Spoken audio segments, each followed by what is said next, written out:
દાદા તારી મુખ મુદ્રાને અમીય નજરે નિહાળી રહ્યો, તારા નયનો માંથી ઝરતું દિવ્ય તેજ હું ઝીલી રહ્યો.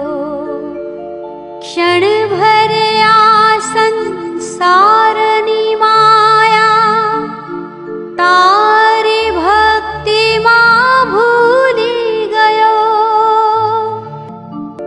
તુજ દર્શનમાં મસ્ત બનીને આત્મિક આનંદ માણી રહ્યો. દાદા આત્મિક આનંદ માણી